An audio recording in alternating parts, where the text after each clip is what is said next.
To go for you here now, so let me hold both your hands. Guys, if you like the content and you want to show me some support, Neverhome is my brand. It's my brainchild, my baby I've had for 8 years. I am the most passionate person about making clothes for us to wear in the gym. If you get a chance, check out www.neverhome.com and show some love and support. This is one of my new tops coming out. That's Ronnie Coleman, designed as a monster on an oversized t-shirt. We've got our short shorts, we've got our caps, but the range is always expanding. And I want to say thanks if you've already made your purchase. Thank you very much. I love to see you support my brand. All right, ladies and gentlemen, we're back again. Scott Slayman, thank you so much. I think you've changed a lot of lives through our content. We've come a long way. I pushed you to the Saturday Night Lives. This is episode 7. Myself, John Gorman, call me Johnny Star. And we're doing Saturday Night Lives, answering your questions via Instagram. We bank up these questions, so we couldn't do these without you. And Scotty answers them. I just sit here and look pretty.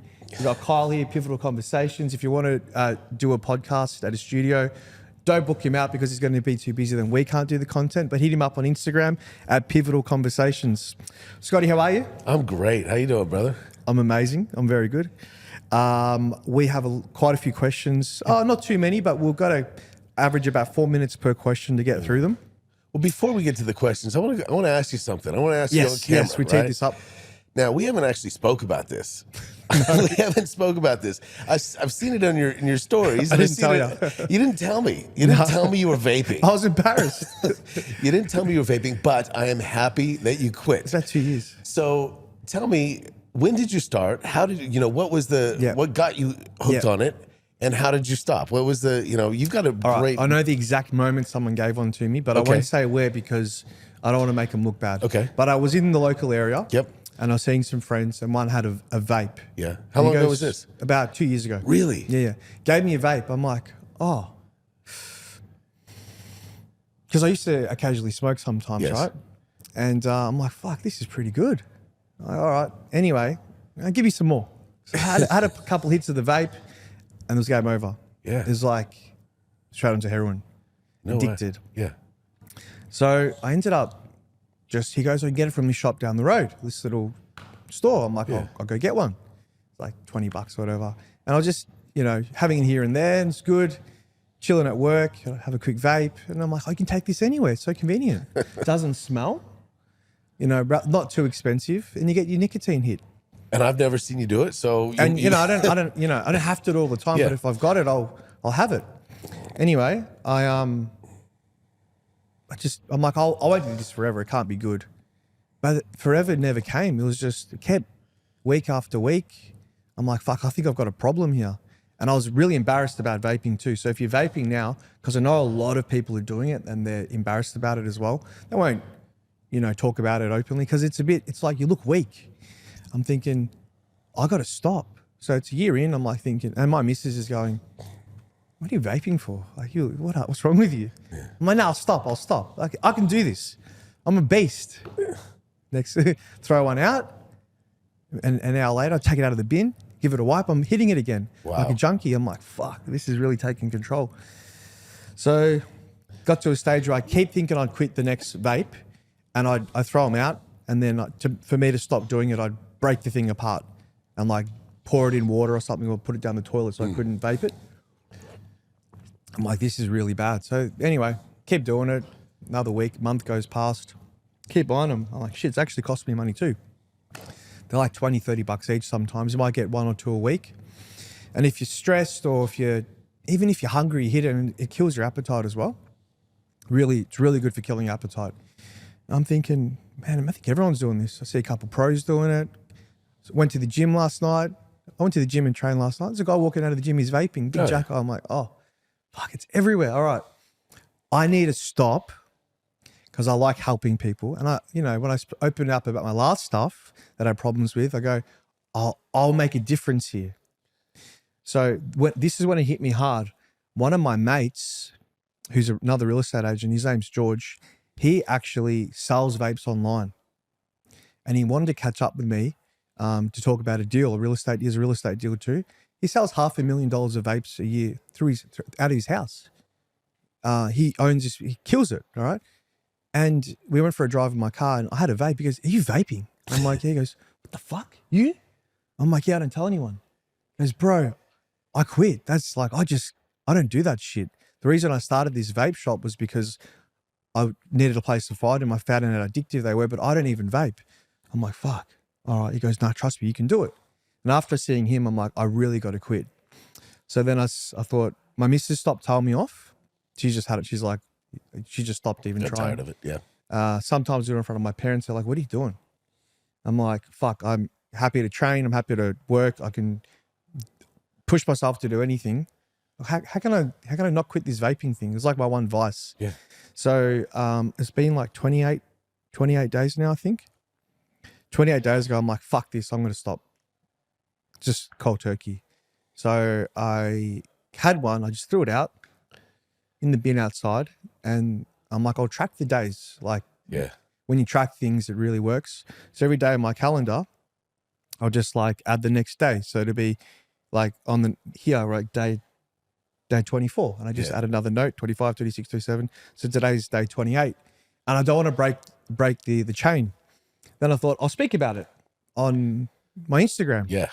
I'm getting 50, 60 messages. Fuck, bro, thanks so much. Yeah. Man, I really need to quit. And everyone was going through the same thing, but they didn't want to comment it, but they'll DM me.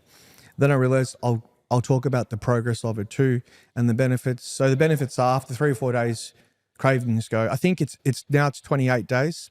I didn't even want to vape, but it's just getting over that initial hurdle of stopping. And now I feel like I've been fully in control of my life. Like deep down, I knew that was holding me back. I felt like a bit of a pussy, you know, that this little thing was winning. And then now I feel like I can do, well, I beat that. There's no vices, no drinking, alcohol, drugs, vaping, anything at all that's holding me back. So I felt like I won, and I wanted to share that with everyone. So I'm done. I finished. Congratulations, Quit vaping, brother. Kyle. I'm Did you know I was proud of vaping? No? Yeah, see, I was embarrassed. I'm proud of you, brother. And so if you're watching this, trust me, from someone who vaped for 2 years, I'm training, doing hours of cardio still. I would be doing my cardio. I'd be hitting a vape after in the car. And what are these doing to my lungs? You know, can't be right. There's chemicals, no way. So I said, if I don't stop now, in 10, 20, 30 years time, what's my lungs going to look like? And then I thought of my missus. I'm like, fuck, if I'm going to be a good support to her and a good partner, can't be vaping. Like, if I saw her vaping, I'd slap her. Not really, but I would. Backhand, bam. Because what are you doing? Yeah. You know what I mean? That's what she's telling me. She goes, I can't believe you're vaping. So completely quit. Best thing I did, Scotty. So thank you. I wanted to share that with you guys and talk about it first because it's a big problem out there. Kids, you know, everywhere, gym. So many people are doing it. Even people that I'm really close with, real estate agents, they're hitting the vapes in the cars. I'm like, what's going on? Yeah. All right. Anyway, thanks for letting me share that. Well done, bro. All right, let's get through the questions. Okay, what do we got? That's how I quit vaping, just mind over matter. Okay, how do you overcome post-show blues? Great question. Okay, yeah, that's good. That is a good question. So when you decide to compete, you know, you plan this months and months and months in advance, and if you follow bodybuilding competition, you'll see that people will mark down, okay, we're 20 weeks out, and you know, so on. They get closer and closer. 8 weeks out, 6 weeks out, 4 weeks out, and everything is geared towards that date. Yeah, and I've been there where you get to that date, you compete, you sometimes put things on the back burner because everything's focused on that. You finish competing. Let's say you even win, right? You get your trophy. Yeah, cool, awesome. You go home. Fuck, empty, lost. What do I do now? What's next? And there really is, and you know, and then well, there's food, right? And then people start binging, and sometimes I see within 2 weeks they don't even look like they dieted. So that, you know, then they can actually get worse. They're no longer looking amazing. They've got no goals. They've got nothing really driving them. You know, for a little while they're like, yeah, I'm gonna come back better, stronger, better for my next show, whatever it might be. But that usually slips by the wayside very quickly. Emotional statement in the moment. Most definitely. I see that a lot on social. Yeah. So I really recommend I that do it too. you have another set of goals as well after the comp, or something else to look forward to. I wouldn't take too much on while you're prepping, because prepping itself, being on low food, being on high output, being, driven towards that show, I wouldn't take too much on mentally or physically because of the ability to perform all your tasks. But I would still have something to look forward to very shortly after the show. It could even just be a holiday. It could be going somewhere. It could be, working on another project. But set something up for within a few weeks after the show to where you can plan your life, and there's nothing, so it just doesn't feel like it comes to an end. That's the biggest thing I would do. And would you say reverse dieting out slowly? Oh, absolutely. Most definitely. That goes without saying. With so keeping in shape after the show is very important to help your mental state as well. So post-show blues, you probably have to pre-frame the fact that you're not going to hold that condition for very long unless you really have to, but you're not. It's really nearly impossible. Everyone says there, oh, after the show, I'm going to stay in such good shape. I'm going to reverse out slow. And if somebody has, without the willpower or without a plan in place, just this extra bit of food won't hurt. And I've seen people blow up. I've done it myself, put on 15 kilos within 2 weeks. It's like, it's no fun. So preset the fact that you will have to reverse diet out. And then you said something to me a while ago. The goal of the show is getting in shape, and then in your rebound phase, you should focus on the strength gain so much rather than how you look. Yeah. So you can, at least you're looking at you're progressively overloading, getting stronger. So it's a new goal to focus on. Absolutely. Rather than how cut are your abs. Yeah. And then that could be your journey. Well, then the next goal, if you decide to compete again, would be, okay, what do we need to work on? And this is the other part about getting on stage is you look at, you get the feedback, but even if you win, you can look at and see, okay, what can I improve? How can I be better? Is it the posing, the presentation? Is it bringing up a body part, whatever it might be? Then you go back and you say, okay, what do I need to do to become better? And then you go back to the drawing board and work on that. But you're going to respond a lot better if you stay relatively lean. You're going to be more insulin sensitive. You're going to be able to utilize those carbs better as you slowly increase those. And your metabolism and thyroid function, all that's going to be real slow right after you train, right after you compete. So you can't just go boom into your peak off-season calories. You have to slowly build it and get there first. Yeah, love that. So that's perfect. All right, next question, Mr. Slayman. What are your thoughts on running HCG while cruising and blasting to keep fertility? Okay. Remember I took a bit the other week? Yeah. Well, my nipples went on fire. Remember I called you? Yeah. Well, I'm not a fertility expert. Let me start with that. And the thought process behind that is utilizing HCG to keep your axis going and keep the fertility going. But if you are cruising and blasting and taking super physiological amounts, it's absolutely pointless. You're not going to keep it going for that matter. It is prescribed quite often in a TRT setting where you are in physiological levels. So this is going to be on true TRT, keeping you in physiological levels along with HCG to keep fertility going and to keep that axis up. This is not super physiological. This is not even, the 250 megs a test and this, that, and the other. That is pointless. We've just wasted your money. And like you experienced, you're going to potentially aromatize from the HCG and deal with some estrogenic side effects. So it's save your money. And consult your coach on everything you do. Even I'm still... And if you are looking at... Hiccups still, remember? And if you are looking at the fertility side of things, see a doctor. And I can tell you, the doctor's probably not going to recommend that you take TRT while trying to conceive. So it might be a little bit difficult navigation behind that, but there are some that might. Need some conceiving protocol because I want to have kids in a couple of years. Give me some guidance on that. Maybe we'll talk about that in the future. Yep. We want to pump out some little Johnny Stars. Benefits of cardio during a bulk and what that might look like when, type, and length. Okay, so cardio during a bulk, that's going to keep you in a little bit better shape. Going to keep you cardiovascularly fit. I'd say when, it depends on the reason. So one aspect would be cardiovascular fitness. And the nice thing about doing it in a bulk where food's high, you can recover from some high intensity type of cardio. So this would be the best time to do some HIIT training. It could just be 5 minutes of like a assault bike or sprint walk or whatever it might be. That could be done, or it could be a 10-minute walk after meals to help increase increase insulin sensitivity by bringing your blood glucose levels back down, aiding in digestion, those kind of things. But I wouldn't go overboard with it. The reason being is because although you want to stay in shape and all this kind of stuff, if you are doing a ton of expenditure, huge amount of steps and cardio and all this on top of at that point, when you go to cut, when you go to try to get lean now, if you've done that, you've got nothing to add on top of that. You've already kind of maxed out your expenditure. Want to save a little bit up your sleeve, so that when it comes time to get a little bit leaner, you can still add some to that. So I wouldn't be doing a ridiculous amount in the off season. Yeah.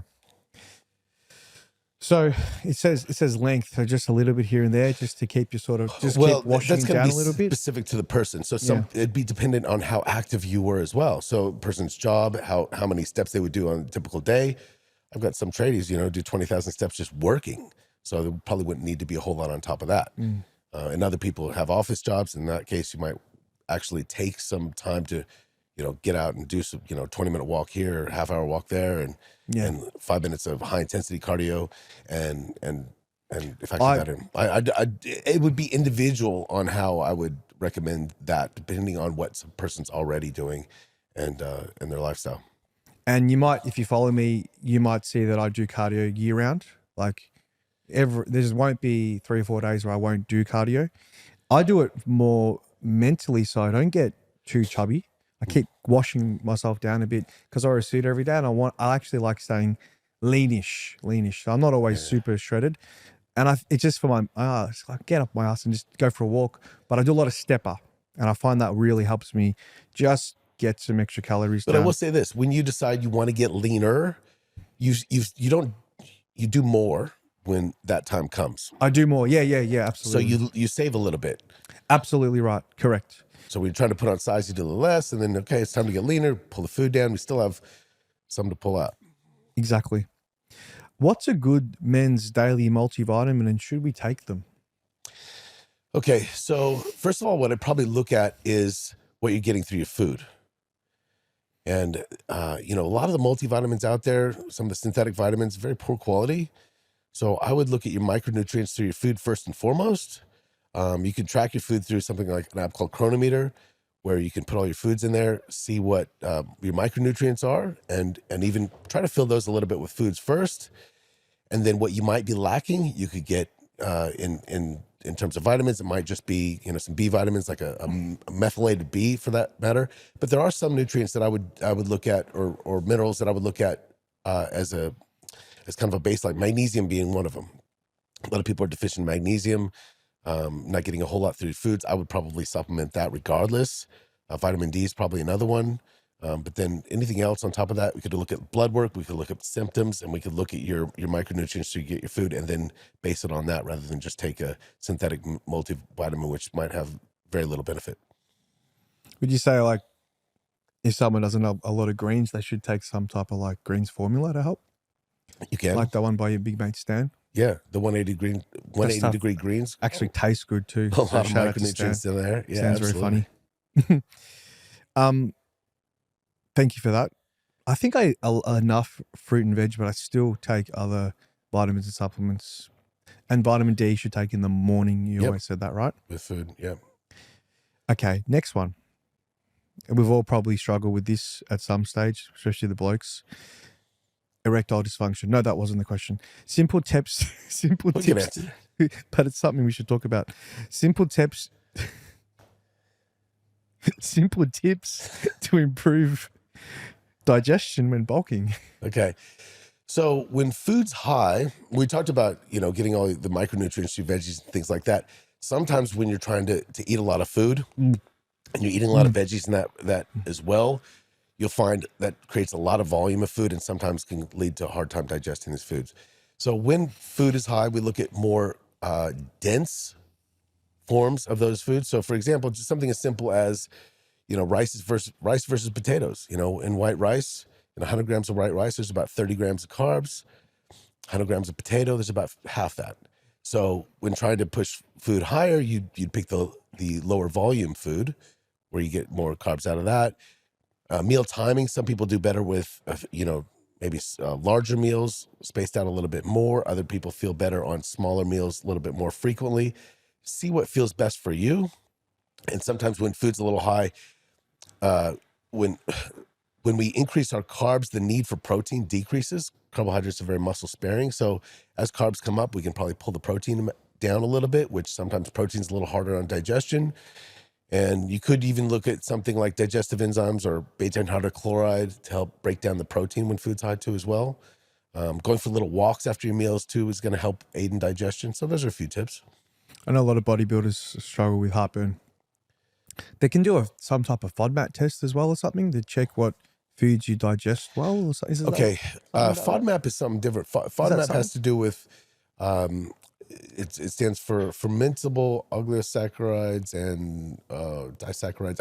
I can't remember off the top of my head, but some of these foods cause some prebiotic fibers and starches to exacerbate in your small intestine and cause a little bit of bloating. Yeah. So you could look at that chart and see if some of those things, some spices like onion and garlic can cause a bit of those symptoms. So see what foods feel good with you. And just it's not to say cut those out entirely, but just test it out. See what feels good. Yeah, your digestion might be different for different people. Some people have iron stomachs; they can just eat freaking dead rats off the ground. Yeah. All right. How to get back into training after an injury? Well, you shouldn't have stopped because chances are you didn't injure your whole body. That's right? true. So you probably injured something, whether it be your knee, your elbow, your whatever it might have been, your back. Generally, a good physio will show you rehab exercises for that particular body part and ways to work around it. I know people that have injured their shoulder, couldn't even move their whole arm, had the operation, but you can still train legs, you can still train the other side of your body. And that way you keep consistency going. And then as that injured area becomes more mobile, and as you can slowly bring that back into play, it's a transition. You're not having to start over from scratch. I remember years ago, I was trying to get good at pull-ups, and I did so many, I screwed up my tendons, and I just tried to push through it, and I just made it worse and worse. And then I had to get what are they cortisone shots in my elbows. Temporarily fixed it, but it just never. So I'd really had to take the time off that. Yeah. Get on the peptides to heal it, and work around it. But I kept training. Lost a lot of traction in my upper body, but my legs grew. Yeah. But it was very disheartening too. It can be a mental thing. If you get injured, it's like, most definitely. This is very disheartening. Yeah. So, I've had a number of injuries, and it's like, oh damn, not again, or whatever. Yeah. And when it happens, you're like, shit, here we go. So you got to be really careful. Maybe do some more prehab stuff. And I will say, when I say keep training, I say, and I work around that. Don't try if you've got pain. Yeah. Don't try to work through an injury type of pain. Yeah. It's only going to keep the inflammation going. So see a decent physio and work through what needs to be done and what you shouldn't be doing to aggravate that, and just keep the consistency of the training up around that. Even just for your mental health. Most definitely. Yeah. Yeah. Otherwise, you're going to get fat and out of shape, and you'll hard to get back in the gym when you're in that state. I've been there. All right. What's an ideal off-season body fat? This is, I'm guessing this for a male, but you can probably answer for both. Well, like for a guy, we want to be 12 to 15. I wouldn't say, I'm not going to give a particular percentage because that's going to depend on what, whether How somebody much they is how it's done. But if you are, the leaner you are, the better you're going to be able to utilize the carbs and the foods you're having. So, you think about a weight gain of maybe, I wouldn't gain more than, let's say, 0.25 to 0.5% of body weight a week. anything more, and you're going to be putting on too much body fat.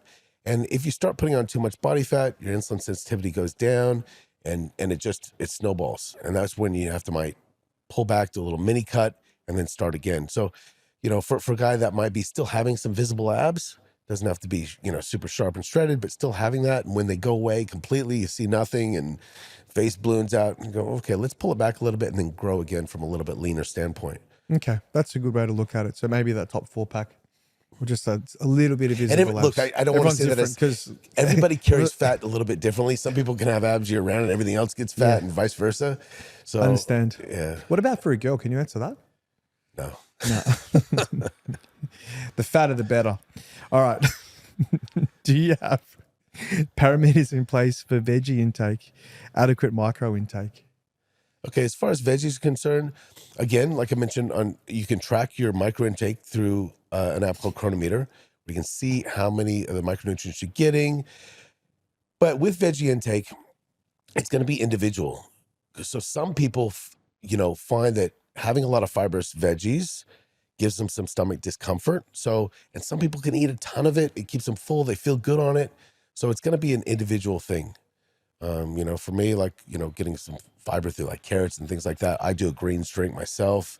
And like if I eat a lot of broccoli all in one hit, bloating and gas and not feeling good at all. So, play around with it and see, find a happy medium, what veggies and whatnot you feel good on. And might even have a look at the, FODMAP list and see what could be exacerbating issues. Not to say that you should avoid those, but if you are getting discomfort, pay attention. Okay. I don't even know what this is. DHB. Experience with DHB pros and cons. What is that? I know what they're asking, but I'm not gonna look. What they're asking is a particular steroid, but there's another kind of DHB, right? It's called dihydroberberine. Yeah, and I'm going to answer that. Okay. So berberine is a very effective glucose disposal agent. So it makes you more sensitive to being able to uptake carbs in the muscle, helps regulate blood sugar levels. And dihydroberberine is a version of that is much more readily absorbed. So you need less of it, less potential stomach discomfort. And I have used that, and I've monitored my blood glucose levels on it, and it's quite effective. Really? So DHB, dihydroberberine, I'm going to highly recommend that. What's the other DHB? Is that like a dihydroboldenone, I believe it is. Oh, okay. I'll try it. Yeah.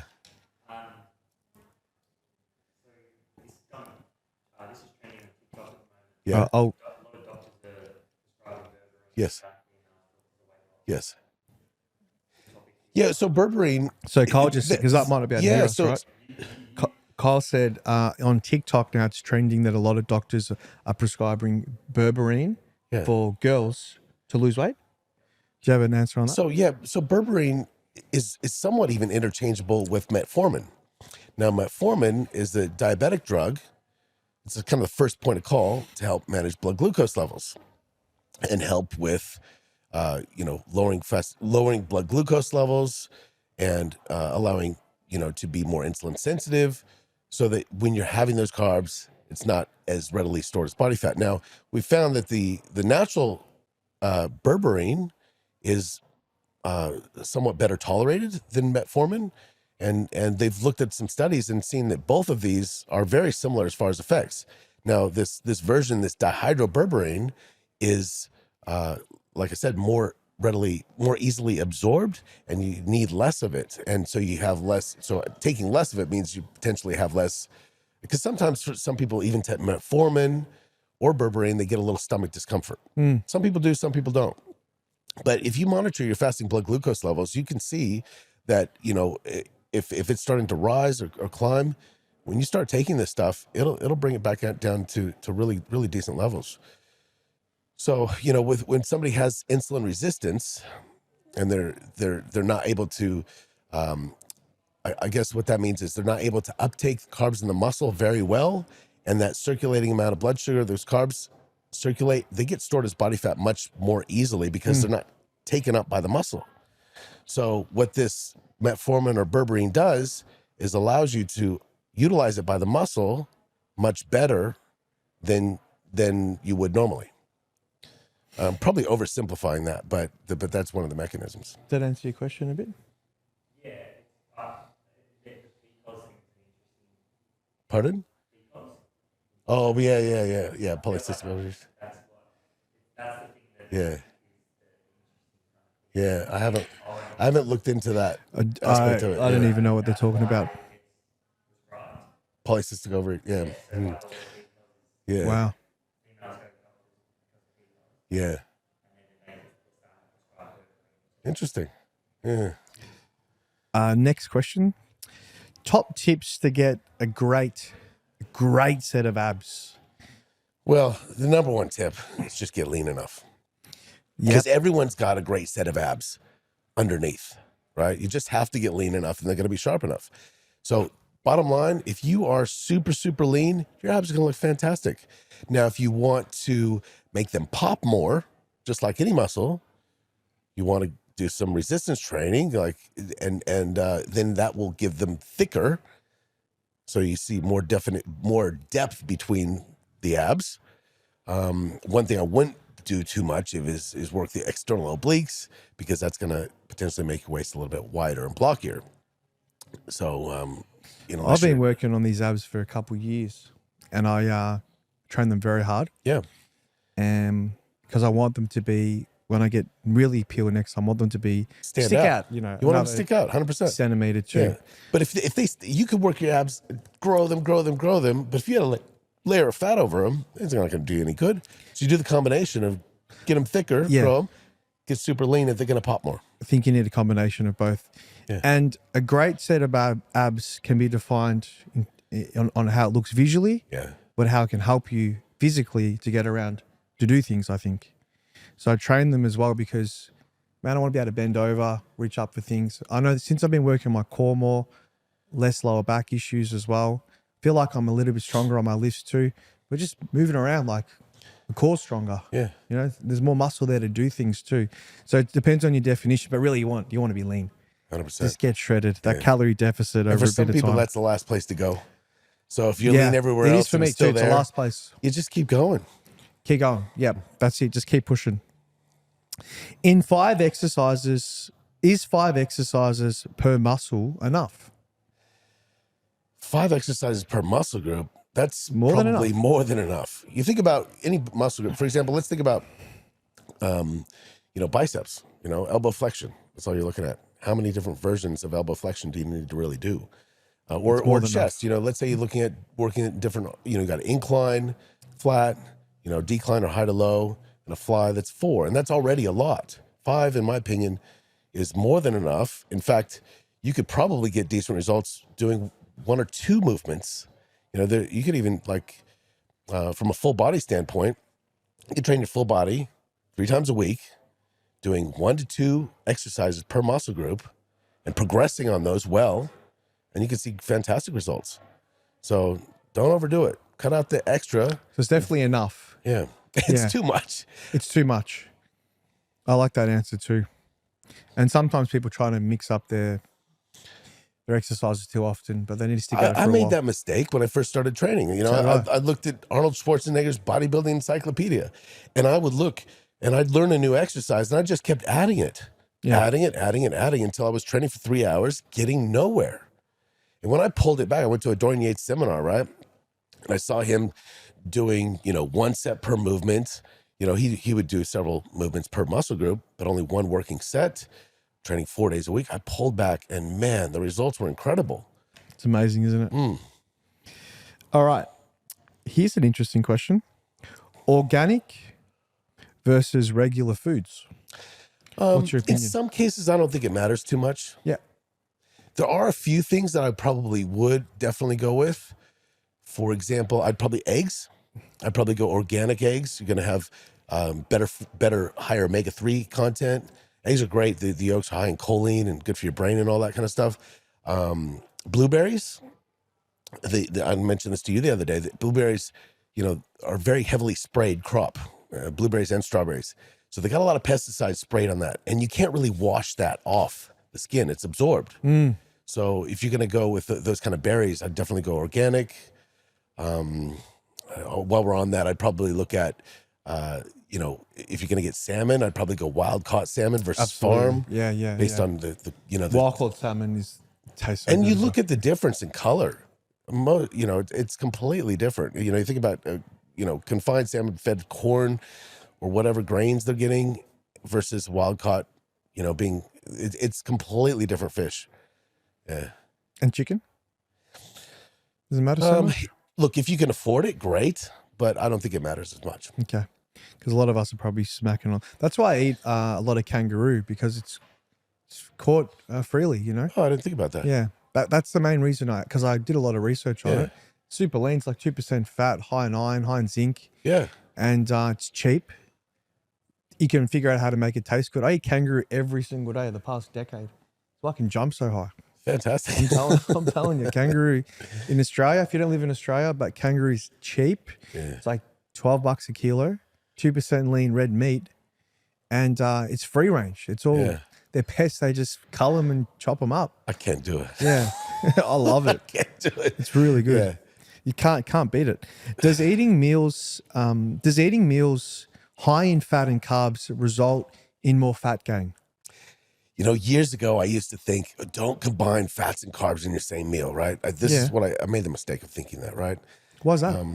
Yeah, I used to think that if you're going to elevate blood sugar levels through carbs and you have fats at the same time, it's going to store your fat more easily, right? Yeah. That was the thought process. I was wrong, right? It doesn't really matter.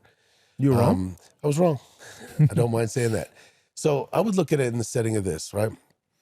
If you are in a deficit, right? If let's say you're trying to get lean. Yeah. And let's say you're eating, I'm going to throw a number out, let's say 2,500 calories, right?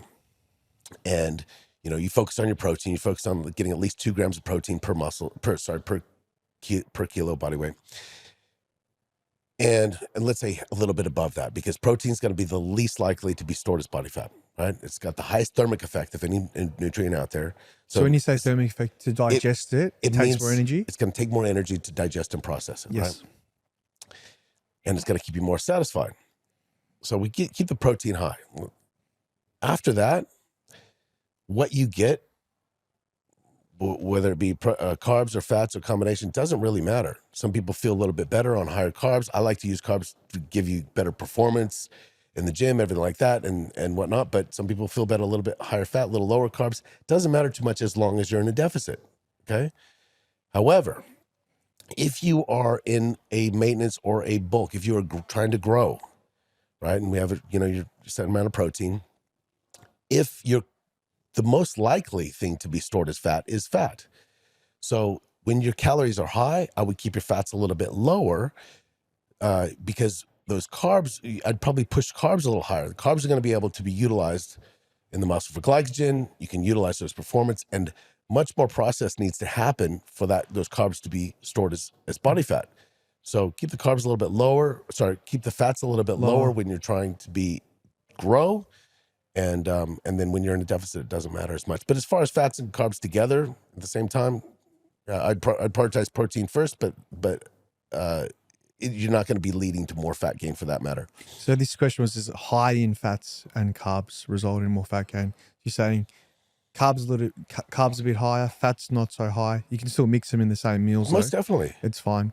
But fats, you got to convert to fats quicker. It's already fat, so it doesn't have to do much. Correct. Is that the logic behind it? Pretty much, yeah. It's pretty much all. That's pretty much everything they asked. And then the other topic we got to talk on was Did you want to? How's Neverhome going? Yeah, awesome. So about Kyle knows because I told Kyle early on. Yeah. But a little bit of an update, because the podcast we're doing is to help you guys promote ourselves to. Scotty doesn't directly talk about coaching, but people it's getting Scott out there as well, and to talk about the brand too. So we all get a win out of it. So, as you know, made some cool shorts, but those shorts, I got done with some copyright infringement from another company, and they hit me up and said, "Hey, you can't sell these shorts." I'm like, "Okay, cool. Don't stress." Changed it to another design, but they didn't let me sell those either because it was too similar to the first design. And I said, "Okay, cool." So that set me back a little bit. Lucky I had some friends that helped me out, some good lawyers. Stefan too, from Zervos Lawyers. No, not Zervos. Shit, I might have to cut that out. I got to get his name right, Cole. Might have to pause this part. 1 sec. Is it a part? Let me just check with. Let me just check with. Oh, my lawyer that helped me. I want to give him a shout out. Just forgot his branch name. Hold up. Is that all right, Scotty? Yeah. We'll go back to this part, okay? Stefan. Here we go. Zervos. Okay. Do it again. Okay. So the company hit me up with an infringement notice and they said, you can't sell these shorts because it's too similar to our design. I'm like, all right, fair enough. So I contacted my mate who's a lawyer, Stefan, and he's from Zervos Lawyers. So Zervos Lawyers. And he helped my hand through it. He's like, yeah, don't stress. We'll sort it out. Do this, this, and this. Make sure this is covered. And piece of cake. I was like, because I got two opinions on it. First lawyer was like, you're screwed. I'm like, man, why are you telling me that? So I went to someone else, that's always get a second opinion. And he was fantastic. So I sorted that out. And now we've cleared that out. So there was a bit of a hiccup. But what I learned was, it's awesome that these brands find out about you too. And it's part of business. Like, you got to make mistakes. So you just learn, adapt, and evolve. And I've grown up through that process too. It was a hiccup. These things happen. And to be honest, at the time, I was a little bit disappointed. I'm like, shit, what a waste of time. Got to redo all this, take some content down, blah, blah, blah.